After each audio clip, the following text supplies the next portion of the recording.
अस्सलाम वालेकुम नाज़रीन, मैं हूं लंदन से अमजद चौधरी। नाज़रीन, गुज़श्ता 48 घंटों के अंदर पाकिस्तान के अंदर 57 ऐसे वाक़यात हुए हैं जिसमें जो अगवा के वाक़यात हैं, जिसके अंदर दहशतगर्दी के वाक़यात हैं, जिसके अंदर टारगेट किलिंग है, जिसके अंदर बम धमाके हैं। यानी आप अंदाज़ा करें कि पाकिस्तान इस वक्त रमज़ान के महीने में किस अजाब से गुजर रहा है। और यही नहीं, यहाँ पर अब इस चीज़ को कंट्रोल करने के लिए खैबर पख्तूनख्वा के चंद अजला के अंदर बताया जा रहा है कि सुबह तकरीबन 7 बजे से लेकर शाम 6 बजे तक जो है वो कर्फ्यू लगाया जाएगा। उसमें टांग का इलाका है, लोअर दीर है, अपर दीर है, इस तरह के इलाकों के अंदर जो है वो कर्फ्यू नाफिज किया जाएगा ताकि वहाँ पर जो सिक्योरिटी इदारों के लोग हैं उनकी नकलो हरकत को जो है वो यकीनी बनाया जा सके। अब आप यहाँ से अंदाज़ा कर सकते हैं कि पाकिस्तान कहाँ पर पहुँच गया है कि जिन लोगों ने हमारी हिफाजत करनी थी, अगर कर्फ्यू लगाना पड़ रहा है और ये रमज़ान का महीना है, आगे ईद आ रही है, लोगों ने ईद की शॉपिंग करनी होती है, दीगर मामला होते हैं, ईद की नमाज पढ़नी है, यहाँ तक हो गया है। और जो टारगेट किलिंग है वो जोर पकड़ती जा रही है। कोयटा के एयरपोर्ट के ऊपर एक और टारगेट किलिंग का जो है वो वाक़या हुआ है जिसमें एक और मुफ्ती जो है, मुफ्ती अब्दुल बाकी नूरानी साहब जो हैं, उनको शहीद कर दिया गया है। बहुत ही प्रोमिनेंट शख्सियत है ये। इससे पहले आपको पता है मुफ्ती शाकिर को शहीद किया गया, उससे पहले भी जो है वो एक मुफ्ती जो है उनको बम ब्लास्ट में शहीद कर दिया गया था। तो कहीं पे भी जो है वो इस वक्त कंट्रोल या रिट जो है वो हुकूमत की नज़र नहीं आ रही। जो बलूचिस्तान नौशगी का इलाका है वहाँ पर एक सुसाइड बॉम्बर है या फिर कोई गाड़ी टकराई है बॉम्ब वाली, जिसमें जो हमारे फौजी हज़रात जिस बस में मौजूद थे वहाँ पर जो है शहादतें हुई हैं। गवर्नमेंट की तरफ से अभी तक जो इतला आ रही है वो 7 शहादतों की है, लेकिन जो BLA का सोशल मीडिया है या इंडिया के या दीगर जो इंटरनेशनल जो अदारे हैं वो इन शहादतों की तादाद जो है वो दर्जनों में बता रहे हैं। तो इस हालात में आप देखें कि पूरा मुल्क इस वक्त जो है वो एक जिसे कहते हैं जंग ज़दा इलाका बन चुका है। और अफसोस की बात यह है कि आज से 3 साढ़े 3 साल पहले जब इमरान खान की हुकूमत बेहतरीन चल रही थी और मुल्क जो है वो टेक ऑफ कर चुका था, महंगाई ज़रूर थी, डॉलर कंट्रोल में था, पेट्रोल कंट्रोल में था, लेकिन फिर आनन फानन एक साफिर के ज़रिए जो है वो रजीम चेंज ऑपरेशन किया गया और जिस पे इमरान खान ने कहा था कि आप ये बड़ा जुल्म कर रहे हैं। बाजवा को कहा था कि ऐसा मत करें, इवन आपको एक्सटेंशन चाहिए तो एक्सटेंशन ले लें, लेकिन इससे मुल्क तबाह बर्बाद हो जाएगा और सब लोग जो हैं वो इसकी जद में आएंगे, कोई भी नहीं बचेगा। आज इमरान खान खुद जेल में है और जेल में वो बाहर जो लोग हैं उनसे ज़्यादा महफूज है। अब यहाँ से अंदाज़ा लगा लें कि मुल्क किस डगर पे चल निकला है। यानी जो आपको अफगान वॉर के अंदर जिस तरह की सिचुएशन थी, लाहौर के अंदर, मुल्तान के अंदर, पंजाब पूरे के अंदर, यानी खैबर पख्तूनख्वा, कोयटा और ये जो बलूचिस्तान के इलाके थे, यहाँ पे तो दहशत गर्दी जो है वो अरूज पे थी। इवन पंजाब जो है वो उसका जो आप कह लें कि बहुत सारे शहर जो हैं वो भी उसकी जद में थे।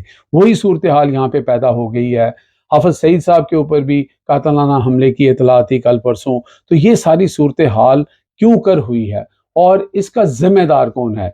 अगर ये जो बदतरीन फैसला किया गया कि 8 फरवरी के बाद जिन लोगों को वोट दिए गए, जो बलूचिस्तान के अंदर लोग जीते, जो खैबर पख्तूनख्वा के अंदर जीते, जो पंजाब के अंदर, जो सिंध के अंदर जीते, अगर उनको हुकूमत दी जाती तो ये हालात बिल्कुल नहीं होने थे। ऐसे नाहल लोगों को, ऐसे टोलों को, ऐसे लूट मार करने वाले लोगों को जिनको ज़रा सी भी पाकिस्तानी कौम की इतनी सी भी कदर नहीं है। आप यहाँ से अंदाज़ा करें कि मैंने आपको बताया है कि तकरीबन 48 घंटे में छोटे बड़े जो वाक़यात हैं मिला के 57 वाक़यात ऐसे हुए हैं जो दहशत गर्दी और जो है मार धाड़ के ज़िम्रे में आते हैं। लेकिन हमारे सदर साहब जो हैं, जिनको चूज़ करके आपको वो जो है कमांडर बनाया गया है, पूरे मुल्क के ऊपर सबसे अहम शख्सियत उनको समझा जाता है, वो लाहौर के अंदर पोलो मैच देख रहे हैं। अब अंदाज़ा यहाँ से करें, बेहिसी का अंदाज़ा करें।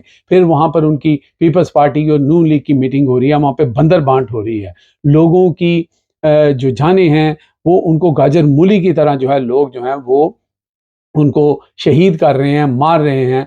और फिर इसी तरह आप देखिए कि बलूचिस्तान के जो वज़ीर आला थे उनका ये बयान आया था भुक्ती साहब का कि जनाब वाला ये दहशतगर्द जो हैं बड़े बुज़दिल हैं और ये ऐसे रिमोट जगह के ऊपर हमला करते हैं। आप आएँ कैंट के अंदर आएँ, आप कोयटा के अंदर आएँ। आज कोयटा के एयरपोर्ट के ऊपर टारगेट किलिंग करके जो एक और मुफ्ती को शहीद कर दिया गया है। यहाँ तक हालात पहुँच गए हैं। अल्लाह खैर करे, रमज़ान का महीना है, लोग रोज़े में होते हैं, لوگ کسی نے روزہ افطار کرنا ہوتا ہے، کسی نے روزہ رکھنا ہوتا ہے، کوئی مسجد میں تراویحیں پڑھنے جاتا ہے۔ یہ ایک عبادت کا مہینہ تھا، لیکن پاکستان کے لیے اس وقت ایک قیامت کا سماں بن چکا ہے۔ آپ یہاں پہ کہہ رہے تھے جی انویسٹمنٹ آئے گی، وہ ایک امریکن بزنس مین کو یہاں پہ لا کے لانچ کیا گیا اور سارا میڈیا اس کے پیچھے، جناب اب یہ ہو جائے گا وہ ہو جائے گا۔ اس وقت ہمارا ملک سیکیورٹی کے حوالے سے، دہشت گردی کے حوالے سے تقریباً سب سے نچلے پائدان پہ آ چکا ہے۔ آپ مجھے بتائیں کون سیاحت کے لیے یہاں پہ آئے گا، کون یہاں پہ انویسٹمنٹ کرے گا؟ پاکستان کے اپنے لوگ جن کے پاس پیسہ ہے وہ اپنا پیسہ وہاں سے باہر نکال رہے ہیں، لیکن یہاں پر کیا ہو رہا ہے کہ زیادہ سے زیادہ ہماری جو ہے وہ پریورٹی کیا ہے کہ ہم نے پی ٹی آئی کا سوشل میڈیا کے لوگوں کو اٹھانا ہے۔ 5-6 نوجوان جو ہیں وہ اٹھا لیے گئے ہیں، کیونکہ جی کہا جا رہا ہے پی ٹی آئی کو کہ آپ اپنے سوشل میڈیا کو جو ہے کنٹرول کریں، ان کو آپ بالکل جو ہے سلنڈر کریں۔ جیسے کہ سوشل میڈیا سلنڈر ہونے سے کیا یہ دہشت گردی کے واقعات بند ہو جائیں گے؟ آپ نے ایک بندہ پکڑ کے امریکہ کو دیا، اس ایک بندے کے بعد اب تک سینکڑوں لوگ جو ہیں وہ دہشت گردوں نے شہید کر دیے ہیں، اور حالت یہ ہو گئی ہے کہ ہمیں جو ہے اپنی حفاظت کے لیے یا اپنی سیکیورٹی کے جو لوگ ہیں، جو ہمارے ادارے کے لوگ ہیں، ان کی حفاظت کے لیے ہمیں کرفیو لگانا پڑ رہا ہے۔ اب اس صورتحال میں آپ مجھے بتا دیں کہ پاکستان کے کیا حالات ہیں، پاکستان کس طرف جا رہا؟ آئی ایم ایف جو ہے وہ اس نے ہنس کے دکھا دیا ہے، فی الحال اس نے ٹال دیا ہے، وہ اگلی قسط آپ کو اتنی آسانی سے دینے والا نہیں ہے۔